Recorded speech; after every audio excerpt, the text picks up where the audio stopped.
Hi, welcome to మన Vijay Eros channel. మన వర్షంలో ఒడిపిల్లి కారణంగా మరియు అక్కడక్కడ ఆకులు ఎర్రగా అవుతున్నాయని మనం ఫర్టిలైజర్ షాప్కి వెళ్ళడం జరిగింది.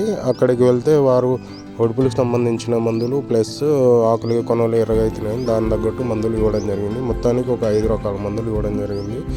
ఉడిపిలో ఎప్పుడైనా మనం సపరేట్గా కొట్టాలి, కానీ నేను సపరేట్ కొట్టినందుకు మళ్ళీ రోగం వచ్చినందుకు కొట్టినందుకు ఎక్కువ ఖర్చు అవుతుంది. కానీ అన్ని రకాల మందులు కలిపి ఒకేసారి పిచికారి చేయడం జరుగుతుంది. ఈ విధంగా చేయడం వల్ల ఉడిపిలు చనిపోవడం మరియు రోగం కూడా కంట్రోల్ అవుతుంది. మొత్తానికైతే కెమికల్ ద్వారా వ్యవసాయం చేసేటప్పుడు కూడా నాకు చాలా బాధ అనిపిస్తుంది. ఈ ఒక్కసారి కెమికల్ తోటి వ్యవసాయం చేసి నెక్స్ట్ టైం ఆర్గానిక్ పద్ధతిలో వ్యవసాయం చేయాలనుకుంటున్నాను. ఈ ఆర్గానిక్ పద్ధతిలో వ్యవసాయం చేయడానికి మీ మద్దతు, మీ సపోర్ట్ కావాలి. నాకు ఇప్పటి వరకు వచ్చిన ఖర్చు మందులోకి 3900, కొట్టిన వారికి 900 రూపాయలు ఇవ్వడం జరిగింది. మిగిలిన వీడియోల కోసం మన ఛానల్ సబ్స్క్రైబ్ చేసుకోండి.